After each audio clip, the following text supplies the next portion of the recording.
আল্লাহর খলিল ইব্রাহিম যেমন ভাবে নিজে নিজে প্রশ্ন করেছিলেন, আসমান কে বানাইলো, জমিন কে বানাইলো, সূর্য কে বানায়, ঠিক তেমনি ভাবে সালমান ফার্সি যখন ছোট্ট বালক বাবার কাছে প্রশ্ন করেছিলেন, বাবা ও বাবা, আপনি তো সূর্যের পূজা করেন, সূর্যকে খালিক আর মালিক মনে করেন, কিন্তু বাবা আমার একটা প্রশ্ন, এই সূর্যকে কে বানাইলো, আসমান কে বানাইলো? বাবা অবাক হয়ে গেল, নিস্তব্ধ হয়ে গেল। ছেলের প্রশ্ন শুনে বাবা অবাক, হতভম্ব হয়ে গেল। হওয়ারই তো কথা, কারণ যারা শিরিক করে, যারা সূর্যের পূজা করে, পাথরের পূজা করে, ওদের মাথায় এমন কোনো প্রশ্নই ঢুকে না, প্রশ্নই তো আসে না। ছোট্টকালেই তিনি ছিলেন অনেক মেধাবী, সবার কাছে বড় প্রিয়। সালমান শিশুকালেই তার মেধার প্রশংসা ছড়িয়ে পড়ে, সুন্দর আখলাক, সুন্দর ব্যবহারে মানুষ মোহিত হয়, মুগ্ধ হয়। বাবার বড় আদরের সন্তান সালমান ফার্সির বাবা হলেন পারস্যের গভর্নর, গভর্নরের ছেলে সালমান ছোট্ট বালক। বাবাকে যখনই প্রশ্ন করলেন, বাবা সূর্যের পূজা করো, কিন্তু আমার প্রশ্ন হলো সূর্যকে কে বানাইলো? বাবা ধমক দিয়ে বলে, বাবা সালমান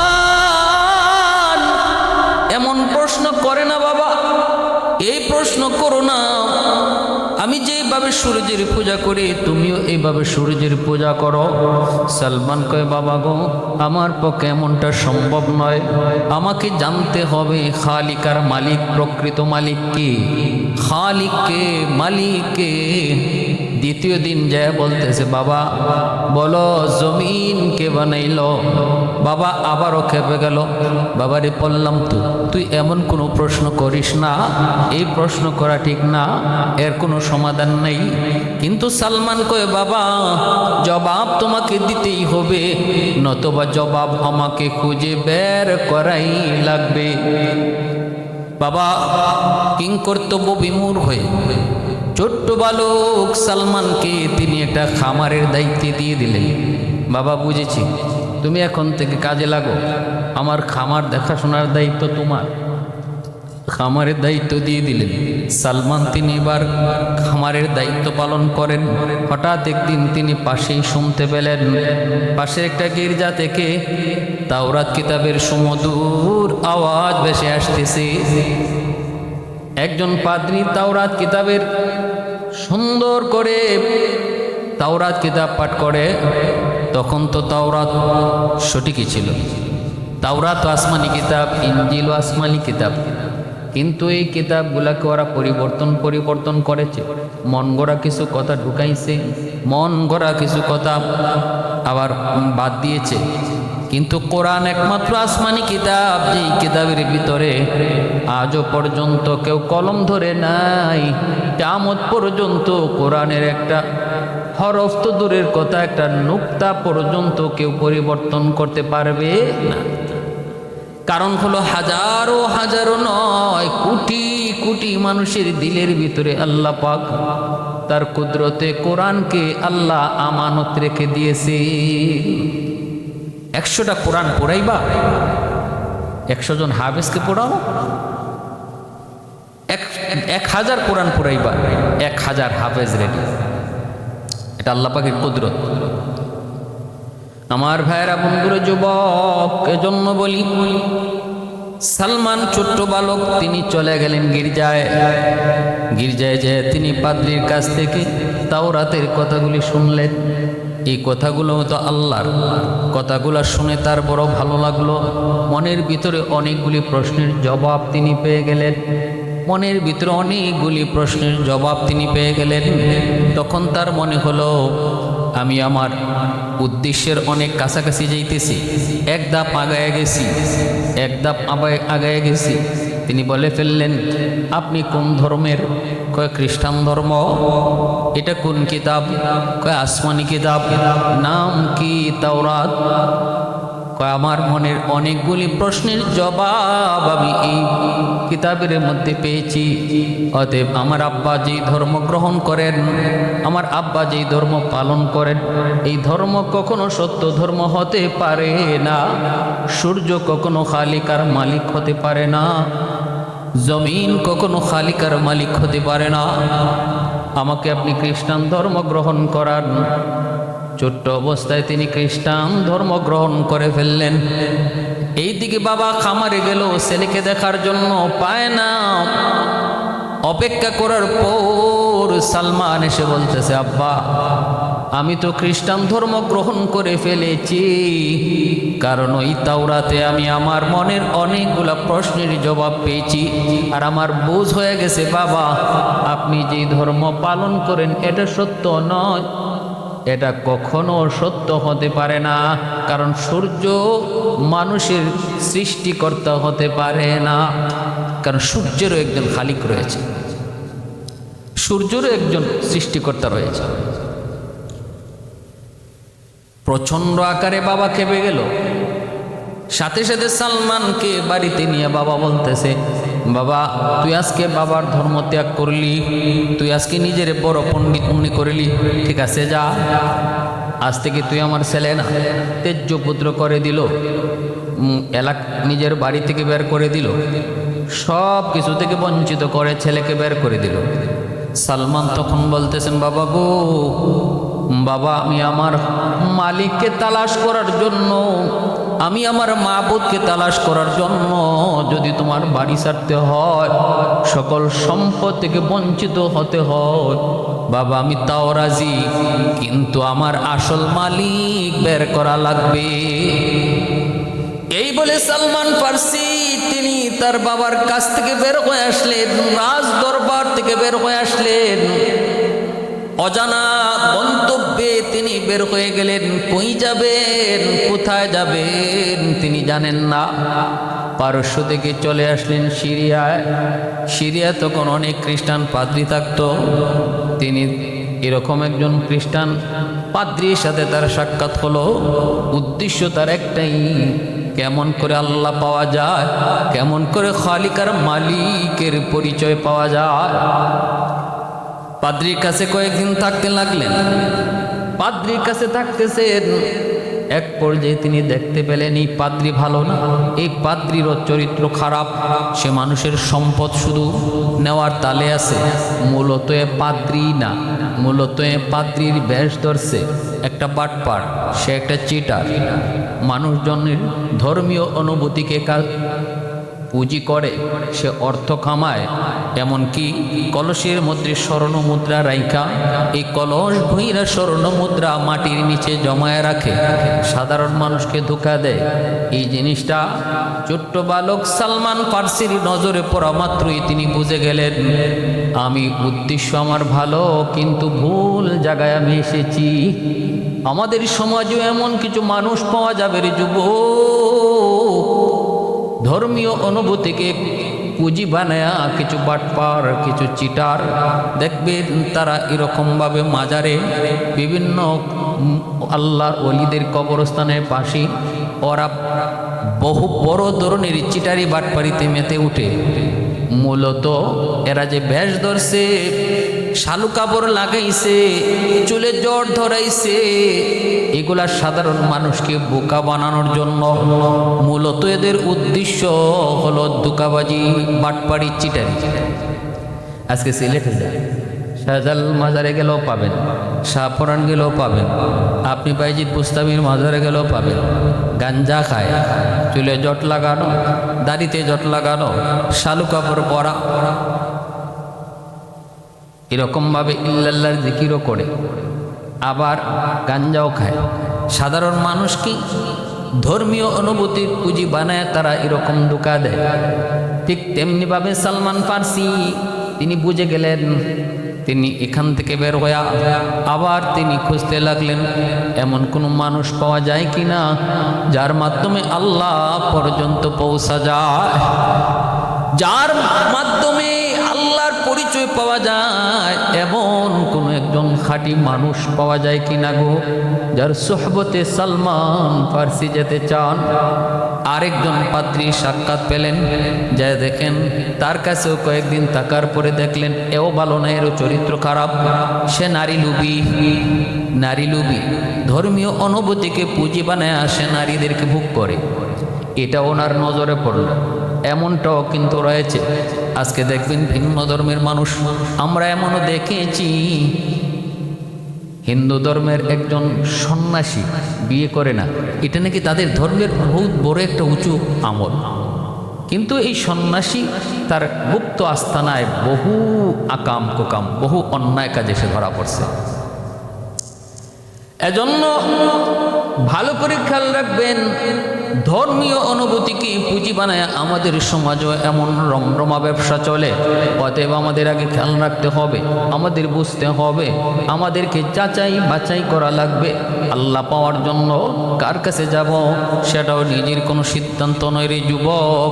এই সিদ্ধান্তটাও একজন খাঁটি নায়েবে নবী আলেমের কাছ থেকে পরামর্শ নিতে হবে। আমি যদি বায়াত হতে চাই, আল্লাহওয়ালার হাতে বায়াত নিতে চাই, কার কাছে যাব, কে খাঁটি আল্লাহর ওয়ালি, এই জিনিসটা জানতে হলে নিজের কোনো সিদ্ধান্ত নয়, একজন আলেমের পরামর্শ নিতে হবে। তৃতীয় একজনের সাথে সাক্ষাৎ হলো, সেই লোকটা ছিল খাঁটি মানুষ। ওই পাদ্রী তিনি ঠিকই তাওরাত কিতাবের একজন আলেম, কিন্তু তিনিও তাকে তার কাছে রাখেন নাই। ওই খ্রিস্টান পাদ্রী বলতেছে, বাবা যুবক, তোমার নিয়ত বড় সুন্দর, তুমি আল্লাহর পরিচয় পাওয়ার জন্য বের হয়েছ, আমার চেয়েও একটা সুন্দর জায়গা আমি তোমাকে বলে দিতে পারি। বলেন সেটা কোন জায়গা? আমি তাওরাত কিতাবে পেয়েছি আখেরি জমানার একজন নবী দুনিয়াতে আগমন করবেন, তার বাড়ি হবে মক্কায়, বাবার নাম আব্দুল্লাহ, মার নাম হবে আমেনা, আর ওনার নাম হবে মুহাম্মদ, বংশ হবে কুরাইশ। ওনার সাক্ষাৎ যদি তুমি পাও রে যুবক, তাহলে সহজেই আল্লাহর পরিচয় তুমি পেয়ে যাবা। ইনি আখেরি জমানার নবী, ওনার সাক্ষাৎ পেলে তুমি আল্লাহর পরিচয় পেয়ে যাবা। এই কথা শোনা মাত্রই সালমান ফার্সি কয়, তাহলে আমি তো জেনে গেছি, আমি কোথায় যাওয়া লাগবে? মক্কায় যাওয়া লাগবে, আখেরি নবীর সাথে আমার পরিচয় হওয়া লাগবে, ওনার মাধ্যমে আমি আল্লাহর পরিচয় পাব। তিনি চললেন, সিরিয়া থেকে চললেন, মক্কায় যাবেন, কিন্তু রাস্তায় ডাকাতের হাতে বন্দী হয়ে সালমান ফার্সি তিনি একজন ইহুদির হাতে তিনি বিক্রি হয়ে গেলেন। ইহুদি হলো তার মালিক, সালমান হলেন তার গোলাম। সালমান ফার্সি কান্না করে, তবু কই মালিক, আমি গোলাম হই আর যা হই, আমার মনে কোনো কষ্ট নাই গো আল্লাহ, তবু আমি তোমার পরিচয় পাওয়া লাগবে। তুমি কোথায়? তোমার পরিচয় পাওয়ার জন্য যদি গোলাম হয়ে থাকতে হয় আমি তাও রাজি, তবু তোমার পরিচয় আমার পেতে হয়। গোলামের কাজ করেন, খেজুর গাছের কাজ, খেজুর পরিষ্কার করা, গাছ পরিষ্কার করা, মালিক তারে দিয়া কাম করায়। এই এলাকাটা ছিল মক্কার পার্শ্ববর্তী কোনো একটা এলাকা, যে এলাকাটার অধিকাংশই ছিল ইহুদি। ওই এলাকায় সালমান ফার্সি তিনি রাজ্য সাইরা, বাদশাহী সাইরা, রাজদরবার সাইরা, সব কিছু বিসর্জন দিয়া গোলাম হয়ে আছেন শুধু একমাত্র আল্লাহকে পাওয়ার জন্য। দিন যায় রাত যায়, তিনি একদিন এরকমভাবেই খেজুর গাছের উপরে গাছ পরিষ্কার করেন, নিচে তার মালিক। ওই অবস্থায় মালিকের বন্ধু এসে বলতেছে, বন্ধু শুনেছ মক্কায় এক বালক জন্ম নিয়েছে, নাম তার মুহাম্মদ, বাবার নাম আব্দুল্লাহ, মার নাম হলো আমেনা, আর আমরা তো তাওরাত কিতাবে পেয়েছি আখেরি নবী যিনি হবে তার নাম হবে মুহাম্মদ, বাবার নাম হবে আব্দুল্লাহ, মার নাম হবে আমেনা। এই কথাটা শোনা মাত্রই সালমান ফার্সি তিনি কাছ থেকে নেমে গেলেন, মনের ভিতরে যেন আলোড়ন সৃষ্টি হয়ে গেল। ডাক দিয়ে বলতেছেন, ভাই আপনি কি বললেন, আর একটা বার শোনান।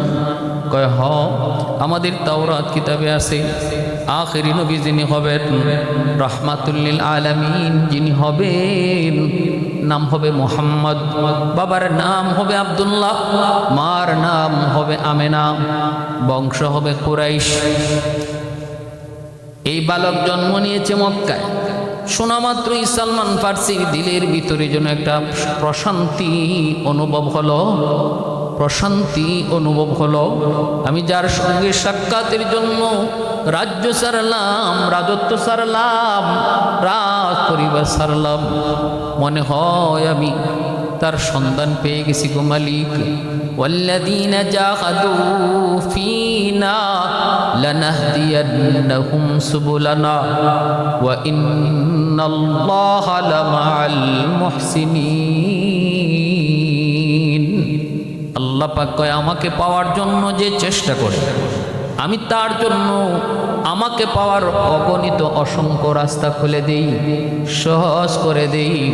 সালমান ফার্সি রাজ্য সারলেন, রাজত্ব সারলেন, বাদশাহী সারলেন, সম্পদ সারলেন, সব ছেড়ে দিলেন। মা সারলেন, বাবা সারলেন, শুধু একমাত্র আল্লাহর পরিচয় পাওয়ার জন্য। আল্লাহ আসান করে দিয়েছে।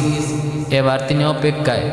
আস্তে আস্তে নবী বড় হলেন, নবীজি নবুয়ত দাবি করলেন। যখনই নবী 40 বছরে পদার্পণ করেন, নবীর কাছে ওহী আসে। আল্লাহর নবী যখনই তিনি নবুয়ত প্রকাশ করলেন, এই আওয়াজ সালমান ফার্সির কানে আসা মাত্রই তিনি নিয়ত করলেন, আর এখানে না গো, আমি আমার সেই নবীর সাথে সাক্ষাৎ করা লাগবে, যার মাধ্যমে আমি আল্লাহকে পাওয়ার জন্য সব কিছু বিসর্জন দিয়েছি। চলতে লাগলেন মক্কার উদ্দেশ্যে। ওইদিকে সিরিয়ার পাদ্রী তারে বলেছিল, যুবক,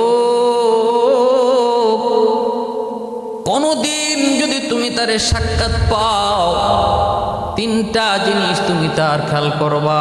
যদি 3টা জিনিস তুমি বাস্তবে পাও, তাহলে বুঝে নিবা ইনি আল্লাহর পয়গম্বর, আমি তার কথাই তোমাকে বলেছি।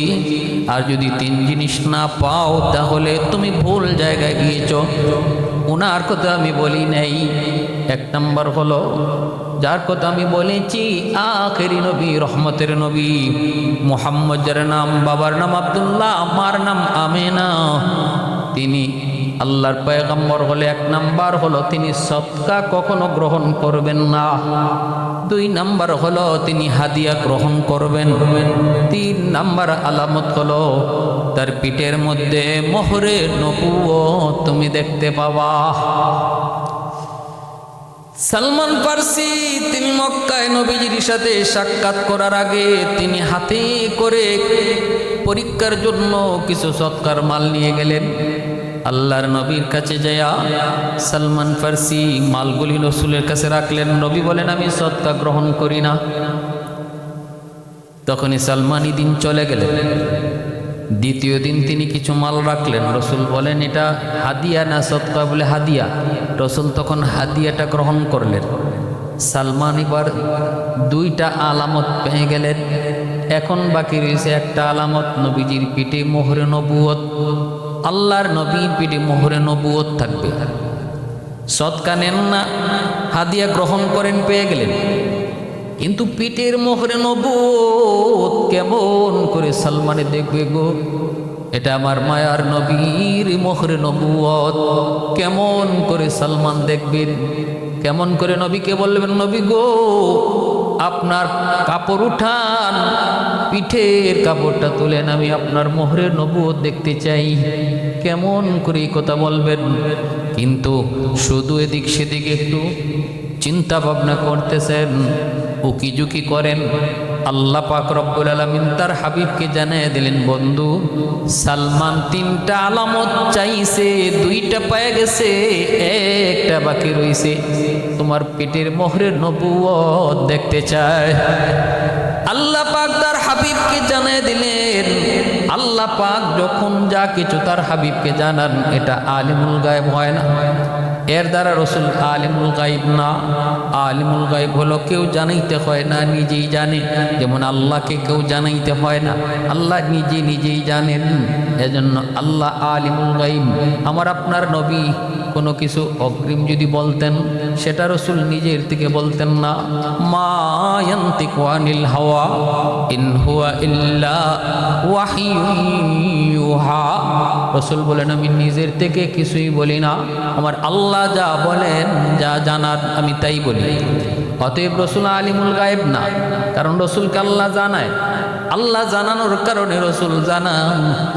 রসুল বলতেছে সালমান, ও সালমান, পিঠের মোহরে নবুয়ত বুঝি দেখতে চাও? এই নাও, দেখে নাও। রসুল নিজেই পিঠের কাপড়টা সরায়া সালমান ফার্সিকে রসুল তার মোহরে নবুয়ত দেখায়া দিলেন। সাথে সাথে সালমান ফার্সি নবীজির মোহরে নবুয়তে চুমুখে অজ্ঞান হয়ে গেলেন।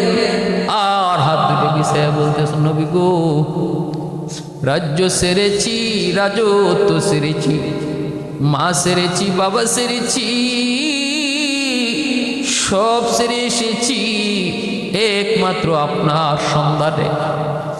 মোহরে নবুয়ত আমি পেয়ে গেছি, আর দেরি করতে চাই না। সব ছেড়ে দিছে, আমার মনে কষ্ট নাই, কিন্তু এখন আমি আপনার দরবার মুহূর্তের জন্য ছাড়তে পারবো না।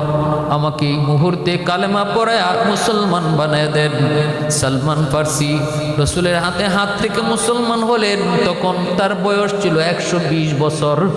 সালমান ফার্সি একজন একমাত্র সাহাবী যিনি সবচেয়ে বেশি হায়াত পেয়েছেন, 350 বছর হায়াত পেয়েছেন। মুসলমান হইছেন 120 বছর বয়সী। हाजी को जो जाने मदीने की ज़मीं तक, जाना मैं यही नक्श कदम मांग रहा हो, जाना मैं यही नक्श कदम मांग रहा हो। दौलत न कोई जागो शम मांग रहा हो, मैं साया दीवार हरम मांग रहा हो, मैं साया दीवार हरम मांग रहा हो। মুসলমান হইয়া সালমান এইবার মালিকের কাছ থেকে বিদায় আনতে গেলেন। যে মালিককে বলতেছেন, মালিক, আপনি তো আমার পরিচয় জানেন না, আমি তো আপনার গোলাম, এটা সত্য, কিন্তু আমি কি? আমি তো পারস্যের গভর্নরের ছেলে। আমি বাবা ছেড়েছি, মা ছেড়ে দিয়েছি, আমি রাজত্ব ছেড়েছি, বাবার সকল সাম্রাজ্য ছেড়ে আমি চলে এসেছি শুধু একটা জিনিসের জন্য, মালিকের পরিচয়। এই আসমানের মালিককে, জমিনের মালিককে, সূর্যের মালিককে, এই মালিকের পরিচয়ের জন্য সব কিছু ছেড়ে দিয়েছি। এক পর্যায়ে আমি গোলাম হয়েছি, ডাকাতের হাতে গ্রেপ্তার হয়ে আপনার কাছে গোলাম হয়েছি, কিন্তু আমার উদ্দেশ্য ছিল মদিনা মক্কার আখিরি নবীর সন্ধানে যাওয়া, তার সোহবতে যাওয়া। আমি মক্কায় যাওয়ার পথে ডাকাতের হাতে গ্রেপ্তার হয়ে আপনার গোলাম হয়েছি গো মালিক। এইবার আমি আমার নবীর পরিচয় পেয়ে গেছি, নবীর হাতে হাত রেখে কালেমা পড়ে মুসলমান হয়েছি। এবার আপনি দয়া করে আমাকে আজাদ করে দেন। ইহুদি মালিক কয়, অসম্ভব, এত সহজ নাকি আজাদ করা? আমি কি তোমাকে পয়সা দিয়ে কিনে আনি নেই? আমি তোমাকে আজাদ করতে পারবো না, কিন্তু একটা শর্তে আজাদ করতে পারি। কয়, কি শর্ত? ওই যে দেখো মরুভূমি, এই পাথরি জমির মধ্যে 300 খেজুর চারা লাগাইবা, আর ওই 300 খেজুর চারা যেদিন গাছগুলি বড় হবে, এই গাছে খেজুর ধরবে, যেদিন খেজুর পাকবে আর আমি ওই পাকা খেজুর খাবো, ওই দিন তোমাকে আজাদ করব। সালমান ফার্সি শর্ত শোনা মাত্রই রসুলের কাছে চলে আসলেন।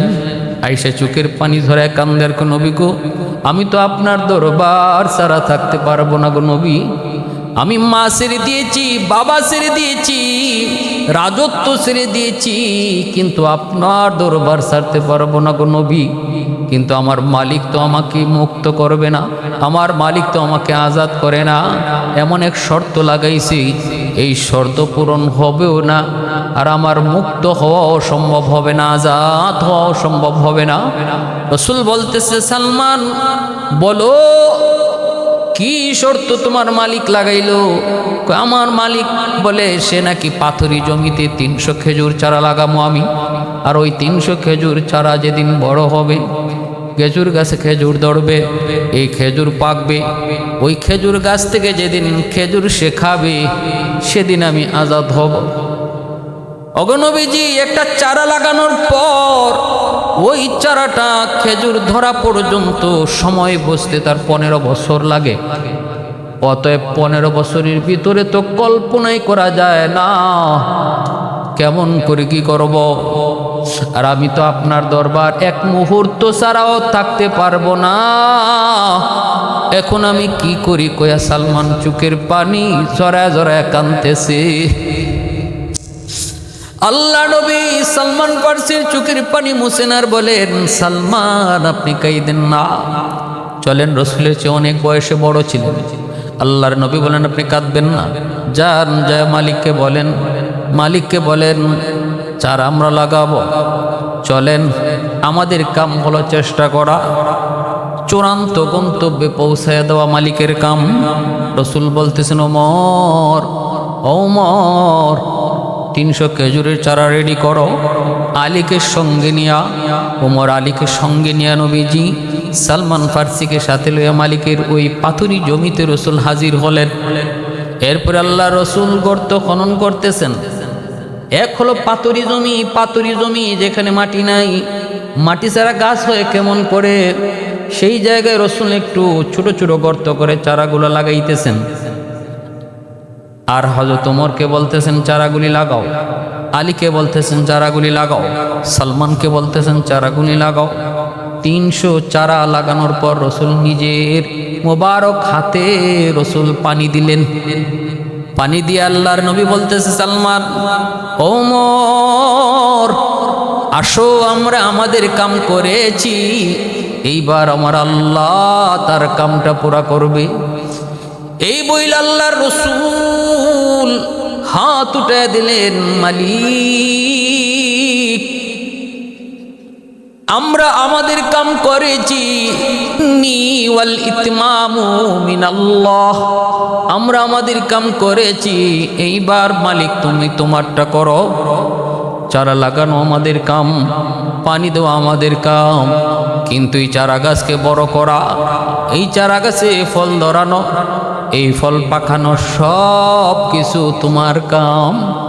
والذين جاهدوا فينا لنهدينهم سبلنا وإن الله لمع المحسنين قادر قدرت داني بركمال قادر قدرت داري بركمال أنت ربي أنت حسبي ذو الجلال أنت ربي أنت حسبي ذو الجلال मैं ढूंढ रहा कहाँ है दरबार इलाही मोहब्बत में तेरा दम बदम रहना है मौला मोहब्बत में तेरा दम बदम रहना है मौला मोहब्बत में तेरा दम बदम रहना है मौला तेरा नाम में जीना है तेरा नाम में मरना हमें तो दोस्त बना दे हमें तो मस्त बना दे हमें तो दोस्त बना दे हमें तो मस्त बना दे हमें तो प्यार बना ले हमें तो यार बना ले तो खुदा मालिक फिरदौस खुदा खालिक तो नार तो खुदा मालिक फिरदौस खुदा खालिक तो नार तू नफरमान के रहमान तो गुनहगार के गफ्फार तू नफरमान के रहमान तो गुनहगार के गफ्फार সুবহানাল্লাহি ওয়া বিহামদিহি। আমার নবীর হাত উপরে তাকতে তাকতে চারাগুলা 10 হাত পরিমাণ উঁচু হয়ে গেল। আল্লাহ নবী আল্লাহর শুকরিয়া আদায় করলেন। এরপরে রসুল বলেন, সালমান আর তো কান্না করা লাগবে না, অল্প কদিনের ভিতরে এই গাছ থেকে ফল হবে, ফল পাকবে। 15 দিনের মাথায় 15 বৎসরে যে কাম হয় সেটা 15 দিনই এই গাছ থেকে ফুল হলো, ফল হলো, সেই ফল পাকলো। সেই পাকা ফল মালিককে খাইল। রসুল আসলেন মালিকের কাছে, আমার সালমানকে আজাদ করো, এই নেও তোমার বাগানের পাকা ফল। মালিকে কয়, নবী গো আপনি যায়েন না, যায়েন না, সালমানকে আজাদ করার আগে আমাকে আপনি মুসলমান বানায় দেন। কি দেখলাম, কি দেখলাম, কি আমি দেখলাম, যেই নবীর হাতের মধ্যে এত বরকত, ওই নবীকে এখনো বুঝি আমি চিনলাম না। অতএব আমি আর দেরি করতে চাই না গো নবী, আমারে কালেমা পড়া মুসলমান বানায় দেন। আল্লাহর নবীর হাতে হাত রেখে ওই ইহুদিও কালেমা পড়ে মুসলমান হলো। সালমান ফার্সিও আজাদ হলো। আজও মদিনায় ওই খেজুরের বাগান সালমান ফার্সির খেজুরের বাগান হিসাবে পরিচিত। অনেক মানুষজন মদিনায় ওই খেজুর বাগান দেখতে যায়, ঘুরতে যায়। ভাইরা, এটা সেই খেজুরের বাগান এটা আমার রসুলের বরকতি হাত লাগছিল। 15 বৎসরে যেটা হওয়ার কথা সেটা 15 দিনেরও হয়েছিল। 15 দিনে সে সালমান ফার্সি রাদিয়াল্লাহু তাআলা আনহু তার ইসলাম গ্রহণ করার সাথে হযরত আল্লাহর খলিল ইব্রাহিম আলাইহিস সালামের ঈমান আনা, আল্লাহর প্রতি ঈমান আনার ঘটনার পরিপূর্ণ মিল রয়েছে। একটাই তাদের দিলের ভিতরে প্রশ্ন ছিল, সব বুঝলাম কিন্তু আসমান বানাইল কে, জমিন বানাইল কে, এই সূর্যের পূজা যারা করে সূর্যকে বানাইল কে? এই প্রশ্নই তাকে আল্লাহ পর্যন্ত পৌঁছে দিছে। এজন্য রসুল বলেন, তাফাক্কারু ফি খালকিল্লাহ ওয়ালা তাতাফাক্কারু ফি যাতিল্লাহ। তুমি আল্লাহর সৃষ্টি নিয়ে চিন্তা করলে আল্লাহর পরিচয় পেয়ে যাবা। যে মানুষটি আল্লাহর সৃষ্টি নিয়ে ভাববে সে খালিককে পেয়ে যাবে। আর আল্লাহকে নিয়ে যে গবেষণা করবে সে পথভ্রষ্ট হবে, সে গোমরা হবে, সে নাস্তিক হবে। কারণ আল্লাহকে নিয়ে প্রশ্ন করে সমাধান বের করার মতো লোড আল্লাহ আমাদের ব্রেইনে দেন নাই, আমাদের ব্রেইন নামক মেমোরিতে আল্লাহ দেন নাই। এখানে চিন্তা করতে গেলেই মেমোরি বলবে নো স্পেস, খালি নেই। কিন্তু আমি যখন আল্লাহর সৃষ্টি নিয়ে ভাববো তখন আল্লাহর পরিচয় পেয়ে যাব। আল্লাহ আমাদের সবাইকে আল্লাহর সৃষ্টি নিয়ে ভাবার তৌফিক আল্লাহ দান করুন। আমার বাইরা বন্ধুরা, যুবক একটু বোঝার চেষ্টা করো। আমার সন্তান আমার কাছে আল্লাহর পক্ষ থেকে রাখা আমানত। এজন্যই সন্তান কিভাবে সন্তানরে আমি লালন পালন করব, সন্তানরে আমি কি খাওয়াবো, সন্তানকে কেমন পোশাক পরাবো, আমার সন্তানকে আমি ঘরের ভিতরে কি দেখাইব, সন্তানকে ঘরের ভিতরে কি শোনাইব, এই বিষয়গুলি মা বাবা আমানতদারির সাথে আদায় করতে হবে। এরপরে যখন লেখাপড়ার বয়স হইব তখন তারে কি পড়ালেখা করাইব, তারে আমি কি শিখাইব, এই বিষয়টা বাপ মা আমানতদারির সাথে আদায় করা লাগবে। মনে রাখবা যুবক, দুনিয়ার সকল সন্তান দুনিয়াতে যখন আগমন করে আল্লাহর ওলি হইয়া আগমন করে। এই কথাটা আমার নবী তার হাদিস শরীফে নিজেই বলেছেন, কুল্লু মাউলুদিন ইউলাদু আলাল ফিতরা ফাআবাওয়াহু ইউহাফিদানিহি আও ইউনাসসিরানিহি আও ইউমাজ্জিসানিহি। আল্লাহর নবী বলেন, দুনিয়াতে সকল সন্তান আগমন করে আল্লাহর পরিচয় নিয়ে, অন্তরের ভিতরে আল্লাহ পাকের মারিফত নিয়ে আগমন করে। ইহুদির সন্তান সেও আল্লাহকে ভালো করে চিনে, খ্রিস্টানের সন্তানটাও আল্লাহরে ভালো করে চিনে। ইহুদির সন্তানও দুনিয়াতে যখন আসে সে মুসলমানের সন্তানই আসে, ইহুদির সন্তানটাও দুনিয়াতে যখন আসে সে মুসলমানই আসে। খ্রিস্টানের সন্তানও দুনিয়াতে যখন আসে মুসলমানই আসে। হিন্দুর সন্তানটাও দুনিয়াতে যখন আসে মুসলমানই আসে। এই কথাটা আমার নবী বলছেন। কে বলছে? জোরে বলেন। নবীজি বলছেন, আমি না, আল্লাহ রসুল।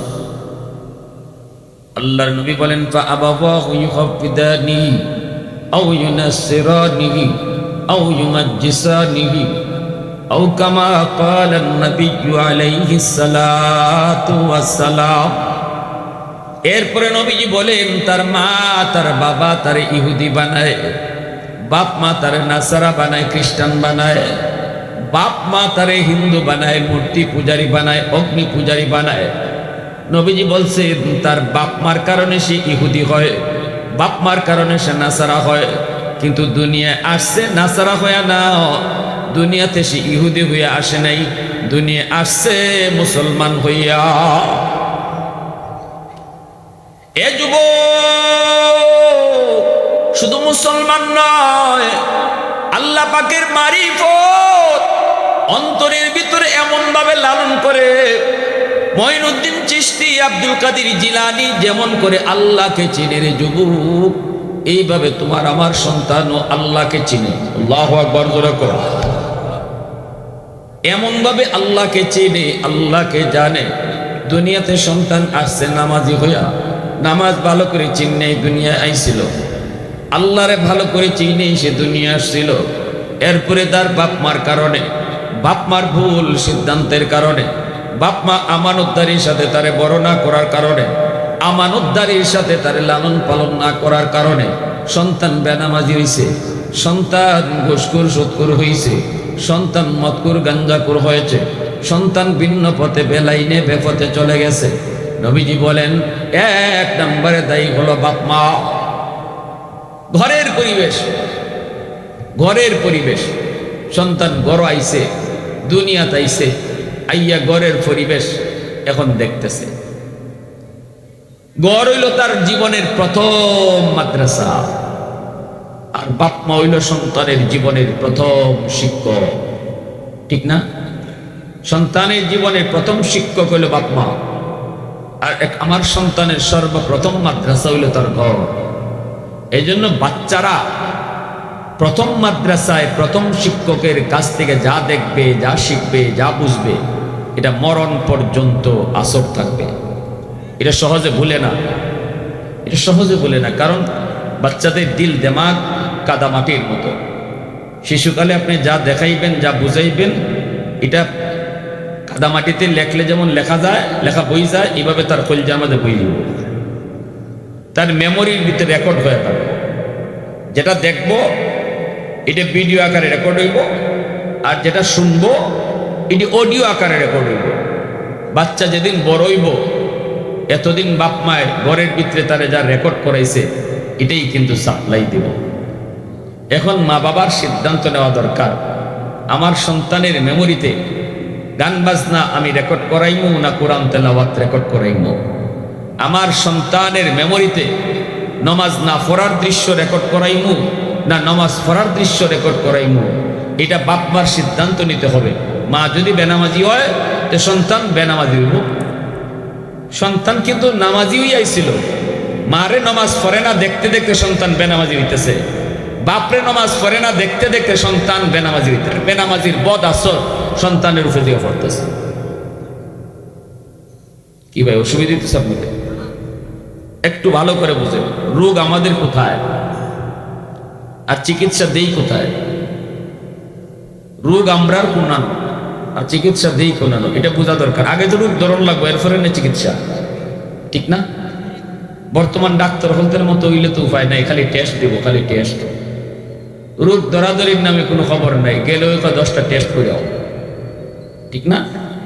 তুমি টেস্টের উপরেই যদি খালি রোগীর রাখলায় তো তুমি ডাক্তার হয়েছো কেন লাগে? টেস্টের রিপোর্ট দিকে খুব আপনি এইটা ধরা পড়ছে, আপনি হিটা হয়েছে, আপনার জ্বর হয়েছে, আপনার তাপ হয়েছে, আপনার মাথা ব্যথা।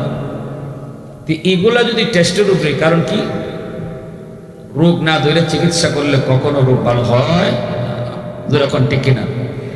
আমার বাইরা বন্ধুরা যুবক, এজন্য বলতেছিলাম একটু মন দিয়ে শোনো। সন্তান বাপ মার কাছে আল্লাহর পক্ষ থেকে রাখা আমানত। এইবার আমার সন্তানরে আমি কি লেখাপড়া করাবো, সন্তানকে ঘরের ভিতরে আমি কি শিখাবো, সন্তানকে ঘরের মধ্যে আমি কি দেখাবো, এই ব্যাপারে বাপ মা কিন্তু আমানতদারি রক্ষা করতে হবে। আমানতদারিটা খেয়াল রাখা সন্তানকে লালন পালন করা লাগবে। সন্তান যদি ঘরের ভিতরে মাকে নামাজ পড়তে দেখে, সন্তান দেখে দেখে নামাজি হয়, সন্তান দেখে দেখে তার নামাজি আরো ফুক্তা হয়। আইসিও তো নামাজি হইয়া বাপ মারে যদি নামাজ পড়তে দেখে তো নামাজের মাঝে আরো ফাঁকা ফুক্তা হয়। ঠিক না? নিজরে হও মা যদি নামাজ পড়ে দেখবেন ছোট বাচ্চারা মার সাথে নামাজে দাঁড়িয়ে গেছি, হেরে নামাজের কথা কেনাই করলো, বাচ্চারে ডাক দেওয়ান লাগে না, মায় নামাজে দাঁড়াইছে, বাচ্চায় নামাজে দাঁড়াই গেছি গা। তার মানে এ জন্ম থেকে নমাজি ওই আইছে, নমাজি ওই দুনিয়াতে আইছে। এজন্য মারে নামাজ পড়তে দেখলে, বাবারে নামাজ পড়তে দেখলে বাপ মার সাথে ছোট বাচ্চাটা নামাজে দাঁড়াই দেয়। আর এখন যদি আমি এই ছোট বাচ্চারে নিয়ে টেলিভিশন দেখি, তাইলে আমার বাচ্চা মার সাথে বইয়া বাপের সাথে বইয়া টেলিভিশনে নাচ দেখতেছে, আমি মায় নাচ দেখাইতেছি আর কইতেছি কি তা বুঝে না। যে বাপ মায় কয় অবুঝ বাচ্চা, ছোট বাচ্চা, শিশু বাচ্চা বুঝে না, আল্লাহ রসুল কয় এই বাপ মায় বুঝে না, সন্তানে ঠিকই বুঝে। বাপ মার মাথা নষ্ট হয়েছে, বাচ্চার মাথা নষ্ট হয় নাই। কারণ এই জন্য আল্লাহ রসুল কইছে অবুঝ বাচ্চার সামনে মা বাবার গোপন বৈধ সম্পর্ক, যেটা বাপ মার গোপন সম্পর্ক, এটা অবুঝ বাচ্চার সামনে রসুল নিষেধ করছেন। হাদিস শরীফে রসুল নিষেধ করছেন। তো প্রশ্নটা হলো, অবুঝ বাচ্চা যদি বুঝেই না তাহলে রসুল নিষেধ করলেন কেন? এর দ্বারা আল্লাহ নবী বুঝাইছেন তোমার বাচ্চা বুঝে না এই কথা কইও না, এই দুধের বাচ্চাটাও যেটা দেখবো, এই দৃশ্যটা, এই সিনারিটা তার মেমোরির মধ্যে রেকর্ড হয়ে থাকবে, বড় হইলে পরে ইডই সাপ্লাই দিব। মা বাবাই যদি বাচ্চারে লইয়া টেলিভিশন দেখো, নাচ গান দেখো, তাহলে এই বাচ্চার বেহায়া বানানোর পিছনে, সে বাচ্চার লাজ লজ্জা নষ্ট করার জন্য সবার আগে এই মা দায়ী, এই বাবা দায়ী। কথাগুলো যদিও একটু হিট হয়ে যেতেছে, কিন্তু বলতে আমি বাধ্য, আমার রসুলের হাদিসের আলোকে বলতেছে। আল্লাহ রসুল বলছেন ফাআবাওয়াহু ইউহাব্বিতানিহি আও ইউনাসসিরানিহি আও ইউমাজ্জিসানিহি। বাপমার কারণে, রসুল বলতেছেন বাপমার কারণে। এজন্য আমার বাচ্চা ঘরের মধ্যে কি দেখবে, আমার বাচ্চা ঘরের ভিতরে কি শুনবে, আমার বাচ্চার কানে আমি কি শোনাবো, আমার বাচ্চার চোখে আমি কি রেকর্ড করাবো, এই ব্যাপারে বাপ মা সর্বদা আল্লাহর মর্জির দিকে খেয়াল রাখা লাগবে। কারণ আল্লাহ হলেন বাচ্চার মালিক, আমি হলাম বাচ্চার দখলদার। বাচ্চার মালিক হলেন আল্লাহ। এজন্য আমার বাচ্চা কি দেখবে, কি শুনবে, কি বুঝবে, এটা আল্লাহর মর্জি মতো সন্তানকে দেখাইতে হবে। ঘরের ভিতরে কোরআন তেলাওয়াতের আওয়াজ তুমি রেকর্ড করাও, সন্তানের কানের মধ্যে, মেমোরির মধ্যে তেলাওয়াত রেকর্ড হয়ে থাকবে। ছোট বাচ্চাটারে তুমি নামাজ কালাম দেখাও, ছোট বাচ্চাটারে তুমি দোয়া কালাম শেখাও। ঘরের ভিতরে বাপ মার কিছু দায়িত্ব আছে, কারণ তারা হলো তার জীবনের প্রথম শিক্ষক। কালেমা নামাজ রোজা তারা শেখানো বাপ মার দায়িত্ব, কলিমা শেখানি মার দায়িত্ব, এমনিভাবে ঘুমের দোয়া শেখানো বাপ মার দায়িত্ব, খাওয়ানোর দোয়া শেখানো বাপ মার দায়িত্ব, ডান হাতে খানা খাইতে হয় বাচ্চারে শিখানি বাপ মার দায়িত্ব। বক্তব্য তো পরে দিবেন, মাদ্রাসায় পরে দিবেন, 7 বছর 5-6 বছর বয়সে না লই আইতেন।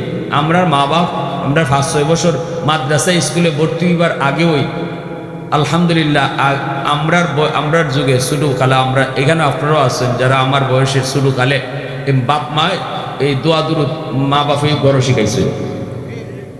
মাতুন না দিয়ে আপনারা ঘুমাইবার সময় মাই শিখাইছেন আব্বা ঘুমের দোয়াটা খাও, বাবা ঘুমের দোয়াটা খাও, আব্বা আমার শিখাইছেন ঘুমের দোয়াটা খাও। খাওয়ানোর সময় খাওয়ানো বইছি, আব্বা কিছু খাইবা পরে দোয়া ফরছ, খাওয়ানোর দোয়া যদি না পড়ছি তো ফরাই তার কথা হাত দো আরেকবার, দুইয়া আরেকবার দোয়া ফরো, দুইয়া খাওয়ানো শুরু করো। যে এই যে বাবা কইতেছে তোমার খাওয়ানো হইছে না, তুমি হাত দেলাইছো দোয়া সারা, মুখে দেলাইতেছো দোয়া সারা, ও না হাত দো আরেকবার, দোয়া আরেকবার ফরাইছুন না। আমার আব্বা এরকম করছেন মাঝে মাঝে, সালাম দিছি আমি ভুলে সালাম দিছি না, আমার আব্বার দ্বারা আমার আব্বার বন্ধু বসা, শুধু আমি, আমার আব্বা কিন্তু জেনারেল শিক্ষিত একজন মানুষ, আলেম না, কিন্তু আমি এই রুম থেকে এই রুমে ঢুকছি, শুধু মানুষ ক্লাস 3-তে না 4-এ পড়ি, সালাম দিছি না ভুলে, বাবা আব্বার দ্বারাকে ঘেঁষাঘেঁষি করতেছি ছোটো বাচ্চারার মতো। তা আব্বা এখন তুমি যে ঢুকছো এখানে, এখানে তোমার একজন মুরব্বী মানুষ, আবার তোমার আব্বার বন্ধু, সালাম কই গেল? আমি সাথে সাথে কইতেছি আসসালামু আলাইকুম রহমতুল্লাহ। আমার আঙ্কেলে কইতেছে ওয়ালাইকুম আসসালাম রহমতুল্লাহ। বাবা তুমি বেঁচে থাকো। আমার মাথা তো আতাই দিতেছেন, কিন্তু আব্বা তো খুশি না। আব্বা কইতেছেন না বাবা, তোমার এই সালাম আমি নিব না, এই সালাম নিব না, তুমি ঘর থেকে বেরো, এই রুম থেকে বাইরো, বাইরে আর রুমে ঢুকবার সময় সালাম দিয়ে ঢুকো যাবে। আব্বা শিখাইছি যে কোনো রুমের মধ্যে মানুষ থাকলে ঢুকবার সময় সালাম দিয়ে ঢুকুন লাগে। যে আমারে আব্বাই রুম থেকে বাইর করে দিবা, আঙ্কেলে বাধা দিতেছেন, তাহলে এখন ছোটো মানুষ বুঝছে না ভাই, বাদ দিলাম, সালাম তো এখন দিছে ওই। আব্বা কইলে এখন যদি সালামটা নেইতে সারা জীবন ইয়াদ থাকতো না, আর যদি রুম থেকে বাইর করাইয়া আবার সালাম দিয়ে ঢুকাই, এটা সারা জীবন ইয়াদ থাকবো। যার কারণে আজকে 35 বছর পরেও আমার এই সালামের কথা ইয়াদ আছে। এখনো আমার মনে আছে বহুদিন আব্বা আমার হাত ধোয়াইছে, খাওয়ানোর আগে দোয়া পড়ছিলাম না কেন লাগি, যদি কইছি বিসমিল্লাহি আলা বারকাতিল্লাহ হুসেন না হইতো না। হাত ধোয়া আরেকবার, হাত ধো, পরিষ্কার করো, হাত পরিষ্কার করে এরপরে আবার ই দোয়া পড়ো, দোয়া পড়ে আবার খাওয়ান শুরু করো। এই অভ্যাস যদি কোনো বাপ এই সন্তানরে করায়, জীবনে কোনোদিন দোয়া কালাম বলবো অতন্য দেখো না, দুবলো কোনোদিন। এটা বাপ মার দায়িত্ব। সন্তানরে ডান হাতে খানা খাওয়া শিখাইবেন। অবুঝ বাচ্চাটা আপনারা জিগাইব আম্মা ডান হাতে খানা খাইলে কিতা হয়, আপনি কইবেন জান্নাত পাওয়া যায়। দেখবেন ছোটো বাচ্চারা কই উঠবো আম্মা জান্নাত কিতা, ঠিক না? বাচ্চারা অভ্যাস হলে খালি প্রশ্ন বেশি বেশি করা, তখন আপনি কইবা বাজান জান্নাত হইলে মরার পরে চিরস্থায়ী শান্তির জায়গা, আল্লাহ খালি খালি আরামের ব্যবস্থা রাখছে যেই জগতে, যেই জায়গা, এটার নাম হইল জান্নাত। ওই যে অবুঝ বাচ্চাটারে আপনি এক কথায় জান্নাতের পরিচয়টা শিখাইতেছেন, আমার রসুল কয় ওই বয়সে তার এই জান্নাতের পরিচয়টা তার মেমোরির মধ্যে রেকর্ড হয়ে থাকবে। মরণ পর্যন্ত জান্নাত পরিচয় সে বলতো না, কারণ শিশুকালের শিক্ষা এটা তার জীবনের ফাউন্ডেশন। ফাউন্ডেশন যদি মজবুত হয়, গড় মজবুত হয়। ফাউন্ডেশন দুর্বল হইলে গড়ও দুর্বল হয়। আমার আপনার জীবনের ফাউন্ডেশন শিশুকাল, এটা অবহেলার সাথে নষ্ট করার বিষয় না। শিশুকালটা যার যত মজবুত হইব ইসলামী রীতিনীতির উপরে, তার মুসলমানি তার তত মজবুত হইব। আমরা পোশাক পরাইলে খ্রিস্টানের পোশাক, ছোটো মেয়েটারে ফরাইলে অনেক সময় হাফ প্যান্ট, ছোটো মেয়েটারে অনেক সময় ফরাইলে সেন্টু গেঞ্জি। শহরে বন্দরে আমরা এরম দেখি। আমি কয়েকজনে জিগাইছি মুসল্লিরে, ভাই আপনি সামনের খাতারে মুসল্লি হইয়া মেয়েটারে ইবাই লই আইছেন, কই হুজুর ছোটো মানুষ বুঝে না। আমি কে কইছি আপনারা, কে কইছি বুঝে না? বাচ্চা বুঝে না কইছে না কেডায়? আমি তুই দেখতেছি, আমি আমার রসুল কইছি বুঝে, আর আপনি কোন বুঝে না, তাইলে কোন খাটটা ঠিক, আপনারটা ঠিক না রসুলেরটা ঠিক? আল্লাহ রসুল কইতেছেন বুঝে, বুঝে না দেখি রসুল নিষেধ করছেন বাপ মার গোপন সম্পর্ক বাচ্চার সামনে কইরো না। তাইলে আমার রসুল কইতেছেন বাচ্চারা বুঝে, আর আমি বাবাই কইতেছি বুঝে না। আমারটা ঠিক না নবীরটা ঠিক? রসুলেরটা ঠিক, নবীরটা ঠিক। এই যে অবুঝ বাচ্চারে সেন্টু গেঞ্জি পরাইছেন, মেয়েটারে হাফ প্যান্ট পরাইছেন, এটা খ্রিস্টানদের কালচার, এটা ইসলামী পোশাক না, ওটা ওদের পোশাক। এজন্য বিজাতীয় পোশাকের বদ আসর শিশুকালে আপনার বাচ্চার দেমাগে আপনি ফেলাইতেছেন, আপনার বাচ্চার দেমাগ নষ্ট করতেছেন আপনি বাবা, আপনি মা। এজন্য শিশু বাচ্চাদেরকে লম্বা হাতার জামা পরানি শিখান, মেয়েটারে পায়জামা পরানোর ছোটকাল থেকেই শিখান। মুসলমানি পোশাকের আসর তার কলিজাত পর্ব। এই মেয়েটা উপযুক্ত হওয়ার পরে আর বাপে কন লাগতো না, অফুত তুমি যদি বড়ই গেছি বুরকা থামাও। মেয়েটাই কইব আব্বা আমার সময় কাছেই গেছি বুরকা এনে দাও, ঠিক না? নিজুর এখন মেয়ে কইব বাপরে আব্বা আমার বুরকা এনে দাও। পরপুরুষ দেখলে পরে মেয়েটা নিজের ইচ্ছা থেকে সে পর্দার ঢুকে যাইব, আড়ালে চলে যাইব। যদি মেয়েটা দেখে যে মা পরপুরুষের সামনে যায় না, বেগানা পুরুষের সামনে কথা কয় না, বেগানা পুরুষের সাথে কথা কয় না, এই দৃশ্য আমার বাচ্চারা যখন ঘরে দেখবো, পর্দা না বুঝলো এটা বুঝবো, পরপুরুষের সামনে যাওন যায়। আমার ছোট মেয়েটা আয়সা, আমার বিবি সাহেব তার চাচাদের সামনে যাই না, চাচারাও তার আম্মার সামনে আইন না। তো তার চাচা সচিব সাহেব যে আমার ছোট ভাই, যদি এক রুমে আসতে চাইছে, এই রুমে তার আম্মা আছে। আমি দূর থেকে দেখছি আমার ছোট্ট মেয়েটা 7 বছর 8 বছর বয়স, দৌড় দিয়ে গিয়া চাচার কোমরে ধরছে এমনি দুই রকম চাচ্চু এই রুমে যাইয়ের না আম্মু আছে। কি রে ভাই, এই রুমে যাইয়ের না আম্মু আছে। হেরে এই ফর্দা কাটা হিকাইল, এই হিকানি লাগছে না, দেখে দেখে বুঝছে যে আমার মা তার চাচারার সামনে যাই না, এটা হে বুঝছে লেছে। এজন্য আমার ভাইরা মনে রাখবেন, আমার বাচ্চাটা আমার কাছে আল্লাহর পক্ষ থেকে আমানত।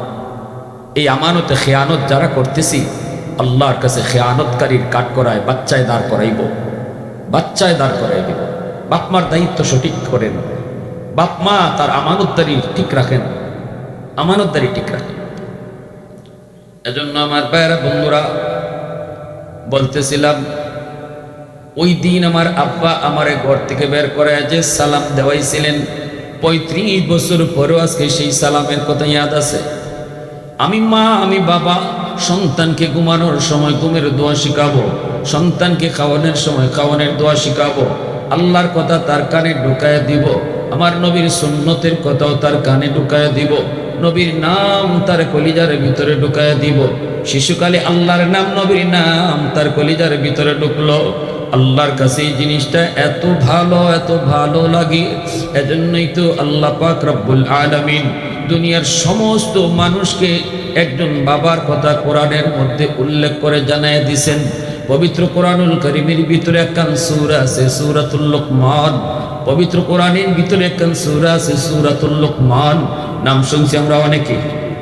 وَإِذْ قَالَ لُقْمَانُ لِابْنِهِ وَهُوَ يَعِظُهُ يَا بُنَيَّ لَا تُشْرِكْ بِاللَّهِ إِنَّ الشِّرْكَ لَظُلْمٌ عَظِيمٌ।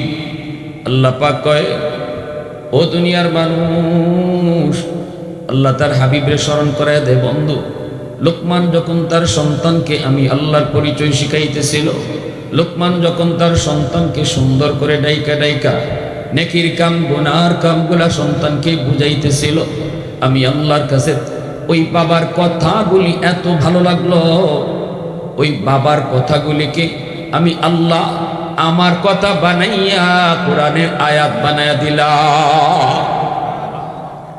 একজন বাবার কথা কখন আল্লাহর কথা হয়? বাবার কথা কখন আল্লাহর কথা হয়? যখন বাবার কথাটা আল্লাহর কাছে খুব ভালো লাগে। ঠিক কিনা জোরে কও। কথা বলছে লুকমান, শোনাইছে সন্তান রে, কিন্তু আল্লাহর কাছে এত ভালো লাগলো। আল্লাহ পাক ওই বাবার কথাগুলাকে কোরআনের আয়াত বানায়া আমাদেরকে শোনাইতেছেন। আওয়াজ দিয়া কও না সুবহানাল্লাহ।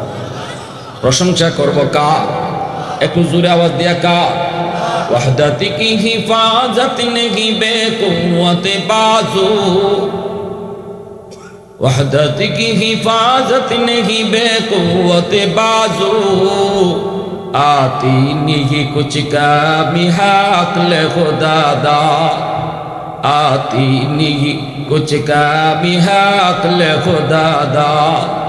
ऐ मर्द खुदा तुझको कुव्वत नहीं हासिल, जा बैठ किसी गार में अल्लाह का करिया, ये सच है कि बातिल की तरफदार नहीं हम, गद्दार न समझो हमें गद्दार नहीं हाँ, फूलों की तरह नरम मिजाज अपना है नजर, हम तीर नहीं नेज़ा व तलवार नहीं हम तीर नहीं नेज़ा व तलवार नहीं हाँ। मुसलमाনের আওয়াজে বলি আল্লাহু আকবার। আল্লাহ পাক শুনাইতেছে, ও বন্ধু দেখো লুকমান কত সুন্দর করে তার সন্তানরে ডাক দিছে, ইয়া বুনাইয়া কয়া ডাক দিছে। যখনই তুমি আমার পরিচয় সন্তানরে শোনাইবা, যখনই তুমি তারে নামাজ শিখাইবা, যখনই তুমি তারে হালাল হারাম বুঝাইবা, তখনই সন্তানরে নরম ভাষায় ডাক দিও, আদর করে সন্তানকে তুমি বুঝাইও।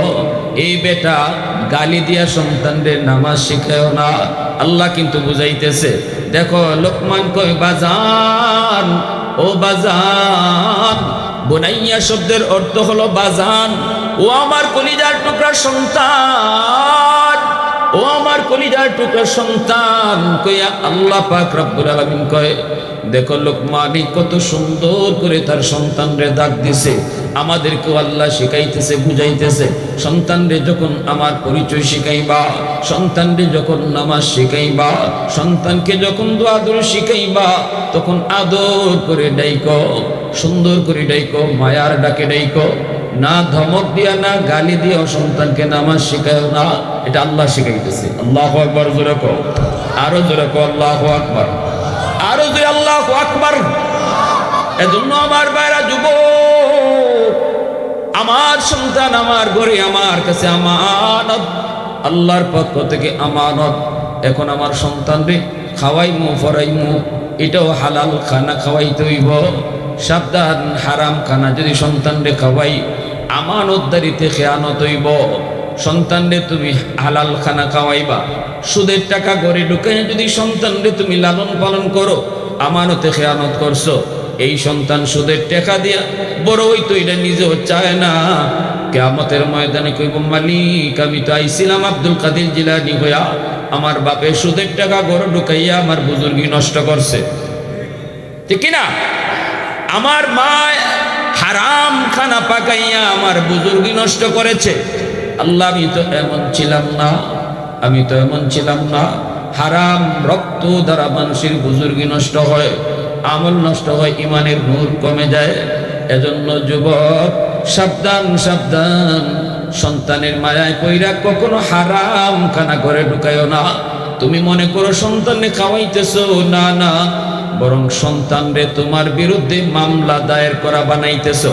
সন্তান তোমার বিরুদ্ধে মামলা দিতেছে, মামলা রেডি করতেছে, খাওয়াইতেছো তুমি, মামলা হইতেছে তোমার বিরুদ্ধে। করতেছে কেডায়? যারে খাওয়াইতেছো হে, ঠিক না? নি জোরে কও, যারে খাওয়াইতেছো হে ওই মামলা রেডি করতেছে। তুমি মনে করতেছো আমার বাচ্চারা আদর করিয়া কেমনে ফালবো, কেমনে করবো, তারে খাওয়াইতেছি, কিন্তু এই খাওয়ানিটাই তোমার জম হইতেছে, তোমার কাল হইতেছে। কেডায় কাল বানাইবো? যে বাচ্চারে আদর করে খাওয়াইতেছো, এই বাচ্চাই তোমার বিরুদ্ধে মামলা দিব। এজন্য সাবধান, হারাম খানা খাওয়াইয়া বাচ্চারে লালন পালন কইরো না।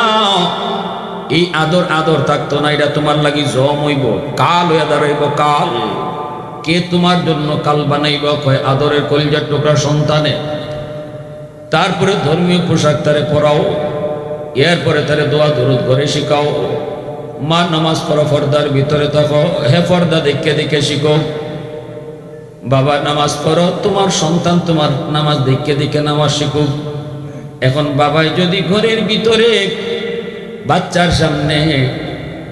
সামনে বাপে যদি বিড়ি টানো, এই বাচ্চা বিড়ি খাওয়া তুমি বাবাই শিখাইছো, ঠিক না? নি হে তো বিড়ি খাওয়া শিক্ষা দুনিয়া তাইছে না, হে তো বিড়ি খাওয়া শিক্ষা দুনিয়া তাইছে না, হে তো ইটার উপর নফরতটা। কিন্তু তুমি বাবা সন্তানের সামনে বিড়ি খাইয়া সন্তানের শিশুকালে এরকম নেশা করা শিখাইতেছ। এর জন্য বাবা দেয়। এজন্য আমি বলছি, আমি শুধু হাদিসের আলোকে কথাগুলা বলতেছি। রাসূল কেন বলছেন ফাআবাহু ইউহাফিদানিহি আও ইউনাসসিরানিহি আও ইউমাজ্জিসানিহি? বাপমার ভুল, বাপমার ভুল। বাপমার কারণে ইহুদি, বাপমার কারণে খ্রিস্টান হইছে, বাপমার কারণে হিন্দু হইছে। বাচ্চা তো হিন্দুই আইছে না, বাচ্চা তো বেনামাজিই আইছে না, বাচ্চা তো সুদকুর ঘুষখুরি আইছে না, বাচ্চা তো মদকুর গাঞ্জাখুরই আইছে না। বাচ্চা তো দুনিয়া আইছে রাসূল বলেন আব্দুল কাদের জিলানীর মতো ওলি হইয়া, মঈনুদ্দিন চিশতির মতো ওলি হইয়া দুনিয়া আসছে। আমি বাবা যদি, আমি মা যদি আমানতদারির সাথে আল্লাহর পক্ষ থেকে দেবো আমানত, এই আমানতটা বুঝে যদি তারা বড় করতাম, আমানতটা বুঝে যদি তারা শিশুকালে শিখাইতাম, আমানতটা বুঝে যদি তারা শিশুকালে পড়ালেখা করাইতাম, আইছিল যেমন মঈনুদ্দিন চিশতি হইয়া দুনিয়ায়, কবরেও যাইতো মঈনুদ্দিন চিশতি হইয়া। আইসে যেমন জিলানি হইয়া, কবরেও যাইব জিলানি হইয়া। কারণ আমি বাপ মা যদি শুধু আমানতটা বুঝি, শুধু আমানতদারিটা যদি বুঝি। আমরা শিশুকালটা অবহেলায় নষ্ট করি বাচ্চাদের। এরপরে আমার বাচ্চারে ভর্তি করব, শিখাইব, পড়ালেখা শিখাইব, প্রতিষ্ঠানে ভর্তি করব। আমি বলি না সবাইরে মুফতি সাহেব বানান, ডাক্তার, সবাইরে মুফতি সাহেব বানান, মুহাদ্দিস বানান, আলেম বানান, হাফেজ বানান। আমি এই কথা বলি না। আপনি ডাক্তার বানাবেন, ওয়েলকাম। ইঞ্জিনিয়ার বানাবেন, তাও ওয়েলকাম। পাইলট বানাবেন, তাও ওয়েলকাম। সব যদি মুফতি সাহেব হয়, ডাক্তার হইব কেডা? মুফতি সাহেব খালি বাংলাদেশের সব মুফতি সাহেব হইলে, অসুস্থ হইলে ডাক্তারি করতে কেডা? ঠিক কিনা জোরে এখন? কিন্তু আমার প্রশ্ন হলো, স্কুলে পড়াবেন আপত্তি নাই, ডাক্তার বানাবেন, ইঞ্জিনিয়ার বানাবেন আপত্তি নাই, কিন্তু মনে রাখতে হবে আমার সন্তান আল্লাহর পক্ষ থেকে আমানত। অতএব আমার সন্তানের পড়ালেখা শুরু হবে আমার আল্লাহর পরিচয় দিয়া। আমার সন্তানের পড়ালেখা শুরু হবে আল্লাহর পরিচয় দিয়া। সন্তান পড়ালেখা শুরু করবে আখিরাতের পরিচয় লইয়া। সন্তানের পড়ালেখা শুরু হবে এ জীবন জীবন নয়, মরণের পরের জীবনটাই হলো আসল জীবন। এই থিওরি কলিজায় নিয়ে তার পড়ালেখা শুরু হবে। ডাক্তার হলেও ডাক্তার হবে, ডাকাত হবে না। ইঞ্জিনিয়ার হলেও মানুষ হবে, রডের বদলা বাঁশ দিত না। যদি আমি আমার সন্তানের কলিজায় আল্লাহর পরিচয় দিয়া পড়ালেখা করাই, আখিরাতের ফিকির কলিজার ভিতরে ঢুকে যদি সন্তানকে আমি স্কুল কলেজ ভার্সিটিতে পড়াই, অসুবিধা নেই, আমরা এই ব্যাপারে কোনো আপত্তি করি না। আপত্তি করি এক জায়গায়, যদি তার আপনার আল্লাহর পরিচয় শিশুকালে না শিখান, ওই পড়ালেখা দিয়ে যদি তার পড়ালেখা শুরু না করান, যেই পড়ালেখার মধ্যে নামাজের শিক্ষা আছে, যেই পড়ালেখার মধ্যে হালাল হারামের পরিচয় আছে, যেই পড়ালেখার মধ্যে জায়েজ না জায়েজের পরিচয় আছে, যেই পড়ালেখার মধ্যে আমার নবীর আদর্শের কথাগুলি আছে, যেই পড়ালেখার মধ্যে রোজার কথা আছে, যেই পড়ালেখার মধ্যে আমার আল্লাহর পরিচয় আছে, ওই পড়ালেখাটা দিয়া যদি তার শুরু না করেন, তার জীবনের পড়ালেখা যদি এই পড়া দিয়া শুরু না করেন, তাহলে আমাদের অবজেকশন। ঠিক কিনা জোরে এখন? ডাক্তার তার বড় পরিচয় নয়, আমার সন্তানের বড় পরিচয় হলো সে মুসলমানের বাচ্চা। এজন্য তারে সবার আগে মুসলমানি শিখাও, সবার আগে তারে আল্লাহর পরিচয় শিখাও, সবার আগে তারে মুসলমানি শিখাও। এটা হলো সবার আগে আপনার দায়িত্ব। এজন্য ভাইয়েরা বন্ধুরা বলবো, আল্লাহর পরিচয়টা তার কলিজার ভিতরে ঢুকাইয়া তারপরে তারে আপনি স্কুলে দেন। 5টা বছর নুরানি মাদ্রাসায় পড়ান, 5টা বছর এলাকার মাদ্রাসায় পড়ান। শিশুকালটা সে মাদ্রাসায় পড়ুক, তার ভিত মজবুত হোক, ফাউন্ডেশন মজবুত হোক। ইসলামের উপর, মুসলমানের উপর তার ফাউন্ডেশনটা তুমি মজবুত করো। যদি ফাউন্ডেশন মজবুত হয়, 5 বছর যদি আল্লাহ নিয়ে, আল্লাহর নাম নিয়ে পড়ালেখা করে, মনে রাখবা ওই পড়ালেখাটাই পড়ালেখা, যেই পড়ালেখার মধ্যে আমার আল্লাহর নাম আছে, আল্লাহর পরিচয় আছে। আগডুম বাগডুম গোড়াডুম শিখাইলে এটার নাম পড়ালেখা না। আগডুম শিখাইয়া কি হয়েছে? ওই দেখা যায় তাল গাছ দেখাইয়া তার লাভটাই লোকিতা। ওই যদি দেখাইতো ওই দেখা যায় মদিনা, তাহলে লাভ হইতো। যদি কইতা ওই দেখা যায় খানায় কাবা, তো খানায় কাবা তার কলিজায় বইতো। তাল গাছ দেখাইয়া ওইছে ডাকিতা। আর আগডুম বাগডুম পড়াইয়া লাভটা হয়েছে কিতা? বাচ্চায় কইবা আল্লাহ আমার আব্বা আম্মায় আমার আগডুম বাগডুম শিখাইছে, কিন্তু যেখানে বললে নমাজ শিখন যাইতো এখানে পড়াইছে না। পরিষ্কার কইব আল্লাহর কাছে। এই কথা আল্লাহ নিজে বলছেন, রব্বানা আতিহিম দিফাইন মিনাল আযাব ওয়াল আনহুম লানান কাবীরা। সন্তানের মামলার কথা আল্লাহ কোরআনে উল্লেখ করছে, যে কত সন্তানে কোন কথা কই আল্লাহর আদালতে মামলা দিব। ডাবল শাস্তির আবদার করবো বাপ মার লাগি, তারে আল্লাহ যে শাস্তি জাহান্নামে দিবা, সে কইবা আমার সমান না, আমার বাপ মারে ডাবল শাস্তি দাও, ডাবল। কি পরিমাণ মামলা, কত বড় জটিল এক বাদী হইব বাপ মার বিরুদ্ধে সন্তান। এজন্য আমি বলবো আমার সন্তান মুসলমানের সন্তান, এজন্য সবার আগে তারে মুসলমানি শিখাও। আল্লাহর নাম নিয়ে যেই পড়া শুরু হয় এর নাম হলো পড়ালেখা। এজন্যই তো গারে হেরা জাবালে নূরে আমার নবী যখন ধ্যানে মগ্ন আছেন, জিব্রাইল আমিন আয়েশা নবীরে বলতেছেন, নবী আয়েশা নবীরে বলেন, নবী গো আপনি পড়েন ইকরা, নবী গো আপনি পড়েন ইকরা। এখনো যারা মক্কা মদিনা যান আপনারা গারে হেরা দেখেন তো, আর আবার জিয়ারা করাইতে গারে হেরা দেখায় না জাবালে নূর, যেখানে মাতিন্নতি কোনটা বুঝলাম না, হাজি সাহেব নাই নি কেন কেন গারে হেরা, ওই যে পাহাড়ের উপরে রসুল যেখানে মধ্যে ওহিপ্রাপ্ত হয়েছেন, কোরআন নাজিল হয়েছে যেখানে, আর আল্লাহ রসুল এই গারে হেরার মধ্যে মগ্ন থাকতেন। আর আম্মাদান খাদিজাতুল কুবরা রাদিয়াল্লাহু তাআলা আনহা সকাল সন্ধ্যা এই পাহাড়টা বাইয়া বাইয়া রাসূলের লাগি নাস্তা লইয়া যাইতা। কিতা বুঝলেন? সাহস হয় না রে ভাই, সাহস হয় না, সাহস হয় না এই পাহাড়ে উঠতে। উঠে মানুষ উঠে। এখন তো সৌদির বাদশাহ রাস্তা করে দিছে, রাস্তা করে দিছে। পাহাড়ে যে উঠতে পাত্তরের উপরে পাত্তর ফাড়া দিয়ে যা উঠন লাগে না, সৌদির বাদশাহ সুন্দর রাস্তা করে দিছে। পাহাড়ের ঘুরে ঘুরে রাস্তা, জায়গায় জায়গায় দোকান বইছে, পানির দোকান, জুসের দোকান। উপরে উঠলে পরে কি হাঁপাইয়া যায় কেন, কিছু পরে হাঁফানি আয় না, দম বন্ধ হইয়া আয়। তো আপনার জায়গায় জায়গায় স্টেশন দিছে, আপনি এখানে জিরাইতাম, জিরাইয়া জুস খাইন, পানি খাইন, খাইয়া এর পরে গিয়ে পাহাড়ে উঠতা। কিন্তু আমার রসুল এই পাহাড়ও মগ্ন ধ্যানে। আর আম্মাদান, একজন আম্মাদান মহিলা, রসুলের প্রিয়তমা স্ত্রী, যে আম্মাদান দুনিয়ায় থাকতে রসুল আর কোনো নারীকে বিয়ে করেন নাই, আর কোনো আম্মাদানকে বিয়ে করেন নাই। আম্মাদান খাদিজাতুল কুবরা রাদিয়াল্লাহু তাআলা আনহা, ইনি জীবিত থাকা অবস্থায় রসুল আর কাউরে বিয়ে করেন? জোরে মাতো না বা, এতটুকু ইসলামের বেসিক নলেজ, এগুলা বেসিক নলেজ যুবক, এগুলা যদি আমাদের জানা না থাকে, পুরা কপাল, পুরা কপাল মুসলমানি পরিচয় দেওয়া। এগুলো আমাদের সাধারণ। আমি আপনারা কইছি মুফতি সাহেব হইতা, মুহাদ্দিস হইতা, মুফাসসির হইতা, আপনারা কইছি। আমি কইছি যে ইসলাম, আমার রসুলের প্রথম স্ত্রীর নাম কি? যার জীবদ্দশায় রসুল আর কোনো বিবি বিয়ে করেন নাই, আর কোনো বিবি আনেন নাই, নাম কও, জোরে কও। আম্মাদান খাদিজাতুল কুবরা রাদিয়াল্লাহু তাআলা আনহা। তাও কুবরা বলবেন, মহিয়সী নারী, যার অবদানের কারণে ইসলাম দুনিয়া দূরে চমকাইছে, যার কুরবানি। মক্কার সবচেয়ে ধনী নারী আম্মাদান, মক্কার সবচেয়ে সুন্দরী নারী আম্মাদান, মক্কার সবচেয়ে পুত পবিত্র নারী আমার আম্মাদান খাদিজাতুল কুবরা রাদিয়াল্লাহু তাআলা আনহা। এজন্য মক্কার মানুষ ওনাকে খাদিজা কইয়া ডাকার সাহসই করতো না, কারণ মক্কার এমন কোনো মানুষ নাই যার যে আম্মাদানের দান সৎকার নিছে না। এজন্য মক্কার মানুষ খাদিজা কইয়া ডাক দেওয়ার সাহস করতো না। কি কইয়া ডাকতো? তাহেরা, পুত পবিত্র, যার জীবনে কোনো দাগ নাই, কোনো স্পট নাই। এতটা সুন্দর মানুষ, সুন্দর হইলে তার শরীরে দাগ লাগে, কলঙ্কের দাগ লাগে।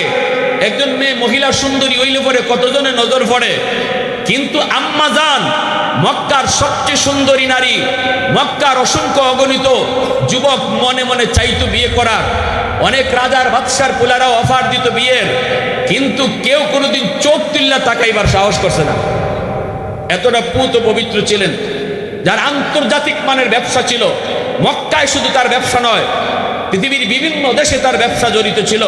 একজন নারী হইয়া ব্যবসায়ী ছিলেন আম্মাদান খাদিজাতুল কুবরা। সেই ব্যবসা শুধু মক্কা আর মদিনায় নয়, শাম, সিরিয়া জুড়ে তার ব্যবসা ছড়ায়া ছিটায়া ছিল। আর সেই ব্যবসার ম্যানেজার ছিলেন আমার রসুল সাল্লাল্লাহু আলাইহি ওয়াসাল্লাম। বিয়ার আগে আমার রসুল তার ব্যবসার ম্যানেজার, চিফ ম্যানেজার, নবীকে চিফ ম্যানেজার বানাইছেন। আর তিনি ছিলেন এই ব্যবসায়ী। সেই সব সম্পদ, সকল সম্পদ আমার নবীর সাথে বিয়ের পর রসুলের ফাওর তোলে আইনা ফালাইতেছে। আল্লাহ রসুল তিনটা শর্তই দিছিলাম, আমার ঘরে যদি আপনি আসতে হয়, আমার বিবি যদি হইতে হয়, শর্ত হলো যত সম্পদ আছে সব সম্পদ গরিবদের মাঝে বন্টন করে দিতে হবে। আম্মাজান বলেছিলেন, আমি এক পায়ে রাজি, আপনি যা কইবেন আমি তাই মানতে রাজি। সব সম্পদ। আল্লাহ রসুল কইছেন, আমার ঘরে আমার বিবি হয়ে যদি আসতে চান, আমার ঘরে চুলায় আগুন জ্বলবে না। একদিন, 2 দিন, 3 দিন, সপ্তাহ চলে যাবে, মাসও চলে যেতে পারে, মুহাম্মদের চুলায় আগুন জ্বলবে না। আপনি এত বড় একজন ধনী নারী, জীবনে কোনোদিন উপাস থাকেন নাই, ক্ষুধার কষ্ট আপনি জীবনে টের পান নাই, কিন্তু যদি আমার স্ত্রী হতে হয়, ক্ষুধার যন্ত্রণা সহ্য করতে পারবেন তো? আম্মাজান বলেছিলেন, আপনি যা বলবেন, যতদিন বলবেন ততদিন আমি না খেয়ে থাকবো, তবু আপনারে চাই। সুবহানাল্লাহ জোরে কোন। সে আম্মাজান ইসলামের এত বড় কুরবানি করছেন। উনি সকাল সন্ধ্যা রসুলের জন্য নাস্তা নিয়ে হাজির হইতেন। গারে হেরায় জিব্রাইল নবীজির পাশে বসা, আম্মাজান আসতেছেন, জিব্রাইল আলাইহিস সালাম বলতেছেন, নবী গো, এই যে আপনার প্রিয়তমা আসতেছে, খাদিজাতুল কুবরা রাদিয়াল্লাহু তাআলা। আল্লাহ রাসূল বলে, জিব্রাইল তুমি আমার খাদিজারে চিনো কি করে? বলি ইয়া রাসূলুল্লাহ, খাদিজারে শুধু আমি চিনি না তো, আকাশের সব ফেরেশতারা খাদিজারে চিনি। সুবহানাল্লাহ। নবী গো, খাদিজা খাদিজা না, খাদিজা আপনার জন্য বিশাল বড় বট গাছের ছায়া। আমার রসুল নির্যাতিত হইতেন, মানুষজন মারত, রসুলের শরীর থেকে রক্ত ঝরাই দিত। আল্লাহ রসুল আম্মাদানের কাছে আসা মাত্রই এমন সান্ত্বনার বাণী দিয়া নবীরে বুকে নিতেন, রসুল কষ্টের কথা ভুলে যাইতেন। আবু জাহেল আমার নবীর মাথায় আঘাত করে বসলো। কালেমার দাওয়াত কেন দেন? এমন আঘাত করলো নবীর মাথা থেকে রক্ত বের হয়ে গেল। আল্লাহর নবী মাথায় হাত দিয়া রক্ত মাখা মাথাটা লইয়া নবী ঘরের দিকে রওনা। আম্মাদান কে যেন দৌড় দিয়ে এসে কইয়ে দিল। আম্মাদান ঘর থেকে দৌড় দিয়ে বাইর হইয়া রসুলকে জড়াইয়া ধরলেন। এই রক্ত মাখা মাথাটা নিজে হাত দিয়ে নবীর রক্তটা নিজের শরীরের মধ্যে নিয়ে নিতেছেন। এইভাবে নবীজির ঘরের ভিতরে আইনা রক্ত মুছতেছেন আর সান্ত্বনার বাণী শোনাইতেছেন। নবীজি কালেমার দাওয়াত দিবেন, সবার আগে যিনি কালেমা পড়ে মুসলমান হয়েছেন তিনি হলেন আম্মাদান খাদিজাতুল কুবরা। ইসলামের ইতিহাসে সর্বপ্রথম মুসলমান হওয়ার সৌভাগ্য যার, সে কোনো পুরুষ নয়, সে একজন নারী। সর্বপ্রথম মুসলমান হয়েছে একজন নারী, আর তিনি হলেন আম্মাদান খাদিজাতুল কুবরা। নবীজিকে বুকের মধ্যে নিয়ে তিনি সান্ত্বনা দেন, সান্ত্বনার বাণী শোনাইতেছেন। এইদিকে নবীর চাচা আমির হামজা তিনি বের হয়েছেন শিকারে, হরিণ শিকারে তিনি বড় পাগল ছিলেন। আমির হামজা নবীর বয়সের সমবয়সী, যদিও নবীজির আপন চাচা কিন্তু বয়সে সমান। এই অবস্থায় তিনি বের হয়েছেন জঙ্গলে হরিণ শিকারের জন্য। হরিণ শিকারে যাবেন, তীর মারবেন হরিণের দিকে। এমনি আল্লাহ হরিণের জবানটা খুইলা দিছে। হরিণে ডাক দিয়া কয়, হামজা আমারে মাইরা লাভ নাই, এই তীরটা তুই আবু জাহেলের লাগি রাখো, কারণ আবু জাহেল বাড়ির গিয়া দেখো তোমার ভাতিজা মুহাম্মদের মাথায় আঘাত করে রক্ত জড়াইয়া দিছে। এ হামজা, মুহাম্মদ না তোমার ভাতিজা, মুহাম্মদের রক্ত তোমার রক্ত, তাড়াতাড়ি করে যাও, যা দেখো তোমার ভাতিজার মাথায় রক্ত। কে জড়াইছে? আবু জাহেল জড়াইছে। আমির হামজা দৌড়ে আসলেন, আর হরিণের দিকে তীর মারলেন না, দৌড়ে আসলেন। আইসে দেখেন আম্মাদান কাঁদতেছে ঘরের মধ্যে। এইভাবে কয়ে কয়ে কাঁদতেছে, আজকে আমার স্বামীর কেউ নাই, আজ মক্কায় আমার স্বামীর কেউ নাই, আজকে বাবা নাই, ভাই নাই, কেউ নাই। এজন্য আবু জাহেল এইভাবে আঘাত করে রক্ত জড়ায় দিল। নবীর চাচা হামজা ঘরের ভিতরে ঢুইকা কয়, খাদিজা কান্দিস না, মুহাম্মদের চাচা হামজা এখনো মরে যায় নাই। কেন রে ভাতিজা, কেন মারছে? কই কালেমার দাওয়াত দিয়েছিলাম। এই কথা বলা মাত্রই আমির হামজা চলে গেলেন সেই আবু জাহেলের সন্ধানে। তলোয়ারটা নিয়ে আবু জাহেলের বাড়ির দিকে রওনা। যাই দেখেন আবু জাহেল তার বাংলা ঘরে খাস কামরায় চেলা চামন্ড নিয়ে বৈশা মজাক করে। আমির হামজা দেয় বলতেছে, এই আবু জাহেল, তুই নাকি আমার ভাতিজার গায়ে আঘাত করেছ, তুই আমার ভাতিজার গায়ে আঘাত কেন করলি? কেন তুই আঘাত করলি? কেন আঘাত করলি? কইয়া দেরি নাই, যেভাবে নবীরে মারছে এইভাবে হামজা আবু জাহেলের মাথার মধ্যে বসায় দিছে। ফিনকি দিয়া রক্ত বের হতে লাগলো। আবু জাহেলের চেলা চামন্ড গুলা সবাই দাঁড়ায় গেল, হামজারে ধরে ফেলবে। এমনি আবু জাহেল কয়, সাবধান, তোরা হামজার গায়ে হাত তুলবি না, কারণ তোরা হামজারে না চিনলো আমি হামজারে ভালো করে চিনি। আগুন যদ্দূর আছে অদ্দূরই থাকুক, আর বাড়ায়ও না। হামজার গায়ে যদি হাত উঠাও গোটা মক্কা জুড়ে আগুন ছড়ায় পড়বে। এ হামজা দুস্ত, তোমার ভাতিজায় কালেমার দাওয়াত দেয়, বাপদাদার ধর্ম ছাইরা দিছে, এজন্য মারছি। আমির হামজা কই, তাহলে শুনে রাখ, কালেমার দাওয়াত দেওয়ার কারণে যদি আমার ভাতিজারে তুই মাইরা থাকস, একটু তুই ভাবলি না ভাতিজাইটা আমার? আল্লাহু আকবার জোরে কও। একবার ভাবলি না ভাতিজাইটা আমার ভাতিজা? তুই শুনে রাখ, এই মজলিসে আমি ঘোষণা দিলাম, আজ থেকে আমিও ভাতিজার ধর্ম ইসলাম গ্রহণ করে নিলাম। নারে তাকবীর! ইসলামী মহাসম্মেলন, মাদ্রাসা মসজিদ যেখানে, মাদ্রাসা মসজিদ যেখানে, উলামায়ে কেরাম যেখানে, নারে তাকবীর! হুজুরের বয়ান নাম বই তো রাজি আছি ইনশাল্লাহ। নুর হুরু দুরাইরা এর হর লাম্ব হইতো এজন্য আমার বলছেন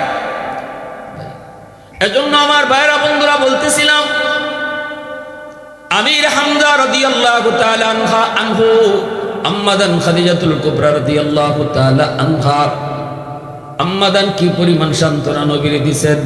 সেই আম্মাদান নবীকে নিয়ে এইভাবে সকাল সন্ধ্যা নাস্তা দিতেন। এই অবস্থায় নবীজিকে জিব্রাইল যখন গারে হেরায় কয়, নবী গো আপনি পড়েন ইকরা। নবী কয় আনা বিকারিন, আমি পড়া জানি না। আবারও জিব্রাইল কয় ইকরা, আপনি পড়েন। নবী কয় আমি পড়া জানি না। আবারও জিব্রাইল কয় ইকরা, আপনি পড়েন। নবী কয় আমি পড়া জানি না। কেন নবী তিনবার বলছেন আমি পড়া জানি না? তাফসীরের কিতাবের ভিতরে লিখছেন, আমার নবী বুঝাইতে চায় জিব্রাইল তুমি যে খালি পড়তে কও পড়তে কও পড়তে কও, কার নামে পড়ব? সুবহানাল্লাহ দি কোন না আপনারা? কার নামে পড়বো? কোন আদি? আমার আল্লাহর নাম ছাড়া আমি রসুল কোনো ফরা পড়তে রাজি না, এটারে ফরা কইতেও রাজি না। আমার আল্লাহর নাম ছাড়া কোনো ফরারে আমি রসুল ফরাই করতে রাজি না। যখনই জিব্রাইল কয় ইকরা বিসমি রাব্বিকাল্লাযী খালাক, পড়েন গো নবী আপনি আপনার রবের নামে, তখনই নবী কয় এবার পড়া যায়। সাথে সাথে নবী পড়া শুরু করে দিচ্ছেন। সুবহানাল্লাহ জোরে কও। তাহলে যুবক ভালো করে আদ্রাই কও, আমার সন্তানের পড়ালেখা শুরু হবে আল্লাহর নাম নিয়ে, ঠিক কিনা জোরে কও। তাহলে এটা পড়ালেখা হইব। আর আগডুম বাগডুম দিয়ে পড়ালেখা শুরু করাইবা, এটা তার জীবনের পড়ালেখা হইতো না। এই পড়ালেখায় তারে মানুষ বানাইতো না। আল্লাহর নাম নিয়ে যদি পড়ালেখা শুরু করাও, এই সন্তান যদি ডাক্তার হয় মানুষ হইব। আর যদি আল্লাহর নাম না শিখাইয়া তারে পড়ালেখা করাও, ডাক্তার হইও মানুষ হইতো না। 20,000 টাকার লোভে কইরা নর্মাল ডেলিভারি কেসে রোগীরে কইব সিজার করতে হইব, নাইলে বাচ্চাও মরবো মাও মরবো। এই ডাক্তার কইবেন না ডাকাইত কইবেন? ভালো করে জানে যে নর্মাল হইব, এরপরও কয় সিজার করণই লাগবো, কারণ লোভ হামাইছে 20,000 টাকা। এ ডাক্তার হইছে ঠিক, ওই মানুষ হইছে না, ঠিক না? নেই পড়ালেখা শুরু করাও আল্লাহর পরিচয় দিয়া, আখিরাতের বুঝ দিয়া। এই থিওরি তার কলিজায় ঢুকাইয়া দাও শিশুকালে, জীবন নয়, মরণের পরের জীবনটাই আসল জীবন। এই থিওরি তার কলিজায় ঢুকাও, বাচ্চার কলিজায়। এই জীবনের প্রতিটা কাজের হিসাব আমার আল্লাহর দরবারে পাই টু পাই দিতে হবে। তাহলে দুনিয়ায় যা করব একটু ডরাইয়া করব যে এটাই আমার শেষ করা না, এটাই এখানে শেষ না। এই প্রতিটা কাজের হিসাব একদিন আল্লাহর কাছে দিতে হবে, ঠিক কিনা জোরে করেন, আরো জোরে বলেন। এজন্য আমার ভাইরা, সন্তানকে 5 বছর নুরানি মাদ্রাসায় পড়াইতে রাজি আছি না? কারা কারা রাজি আছে? হাতটা আল্লাহরে দেখান। আল্লাহ তুমি কবুল করো, জোরে করো, আমিন।